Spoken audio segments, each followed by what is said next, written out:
পুলিশের জল কামান, সাউন্ড গ্রেনেড নিক্ষেপ ও লাঠিচার্জে পণ্ড হয়ে গেছে স্বরাষ্ট্র মন্ত্রণালয় অভিমুখে আদিবাসী ছাত্র জনতার বিক্ষোভ। নৃশংস হামলায় জড়িতদের গ্রেপ্তার ও বিচারের দাবিতে রাজু ভাস্কর্য থেকে মিছিল নিয়ে শিক্ষা ভবনের সামনে গেলে বিক্ষুব্ধ ছাত্র জনতার উপর চড়াও হয় পুলিশ। আহত হয় এক শিক্ষার্থী সহ 2 জন।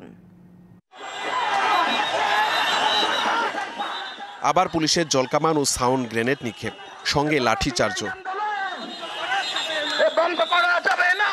মুহূর্তে ছত্রভঙ্গ আন্দোলনকারীরা। আদিবাসী ছাত্র জনতার উপর নৃশংস হামলার প্রতিবাদে সচিবালয় ঘেরাও করতে বিক্ষুব্ধ ছাত্র জনতার ব্যানারে মিছিল নিয়ে শিক্ষা ভবনের সামনে আসতেই পুলিশের বাধায় পড়ে আন্দোলনকারীরা। ব্যারিকেড সরিয়ে ঢোকার চেষ্টা করতেই পুলিশের জলকামান নিক্ষেপ, ছত্রভঙ্গ হয় আন্দোলনকারীরা। শুরু হয় পুলিশের লাঠিচার্জ ও সাউন্ড গ্রেনেড নিক্ষেপও। সমাবেশ এখানে অবস্থান করতেছিলাম, পুলিশ সতর্কিতভাবে জলকামান আগে থেকে রেডি রেখে এই ক্যাম্পাসের চারিদিকে তারা পুলিশি ব্যারিকেড জলকামান নিয়ে প্রস্তুত আছে। আমরা যেদিকে যে সেদিকে তারা গুলি করতেছে, তারপর টিয়ার গ্যাস মারতেছে। এখনো 5 আগস্টের রেস শেষ হয়ে যায়নি, তার আগে পুলিশ আবার সেই ছাত্রদের উপর এই রাজপথে হামলা করছে।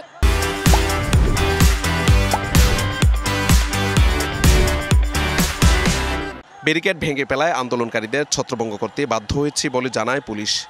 আমরা তো এত সুন্দর করে ব্যারিকেড দিচ্ছি, আমরা তালা পর্যন্ত দিচ্ছি যে ওদের সাথে যেন হাত দেওয়া না লাগে, তো ওইটাও ভেঙে ফেলছে। তো যখনই ভেঙে ফেলছে আমরা জাস্ট আমাদের জলকামান যে আছে আমরা পানি ইউজ করছি যেন এরা আর ভিতরে না যেতে পারে। এর আগে রাজু ভাস্কর্যে জড়ো হয়ে বিক্ষোভ করে ছাত্র জনতা। পদত্যাগ চেয়েছিল স্বরাষ্ট্র উপদেষ্টারও। গতকালকে এত বড় হামলা হয়ে গেল ঢাকার বুকে, রাজধানী ঢাকার বুকে, কিন্তু সরকারের পক্ষ থেকে তার কোনো বক্তব্য আমরা দেখতে পাই নাই। অন্তর্বর্তীকালীন সরকারের স্বরাষ্ট্র উপদেষ্টার পদত্যাগ চাই।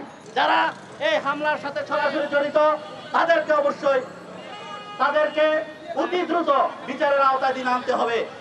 জড়িতদের দ্রুত গ্রেফতার আর যমুনা ঘেরাওর হুঁশিয়ারি দেন আন্দোলনকারীরা। শিকার হয়ে তারা বিভিন্নভাবে। Mahmudul Hasan Nazim, DBC news, Dhaka.